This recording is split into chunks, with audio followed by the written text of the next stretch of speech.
তো আপনার কেমন লাগছে? ভালো লাগছে। ভালো লাগছে।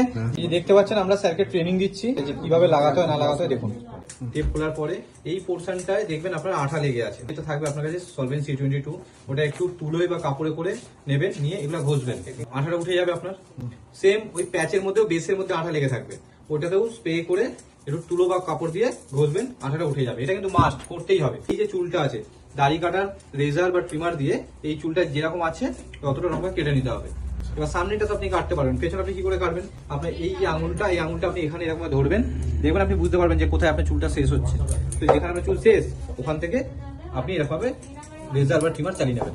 চালিয়ে নেওয়ার পরে একটু নারকেল তেল দিয়ে ভালো করে ঘষে নেবেন, 5-7 মিনিট ঘষে নেবেন। যখনই আপনি প্যাচ খুলবেন, ধরুন সপ্তাহে 10 দিন বা 12 দিন 15 দিন, শীতকাল হলে আপনি 20 দিনেও খুলতে পারেন। নারকেল তেল দিয়ে কিছুক্ষণ 5-7 মিনিট ঘষার পরে তারপর শ্যাম্পু করে ভালো করে ধুয়ে নিলেন। ধোয়ার পরে তারপর প্যাচে টেপ লাগিয়ে প্যাচটাকে ওয়াশ চাইলে আপনি করতে পারেন বা লাগিয়েও করতে পারেন, আপনার ইচ্ছা, দিয়ে প্যাচটাকে আপনি লাগিয়ে নিন। স্যার এখন নিজে নিজে লাগাচ্ছেন, দেখতে পাচ্ছেন। খুব ইজি প্রসেস, আপনি বাড়িতে এটা নিজেই কিন্তু লাগাতে পারবেন। দেখুন দেখুন খুব সুন্দরভাবে উনি লাগিয়ে নিয়েছেন। আপনাকে একটা জিনিস মাথায় রাখতে হবে, যতবার আপনি খুলবেন ততবার আপনাকে টেপ চেঞ্জ করতে হবে।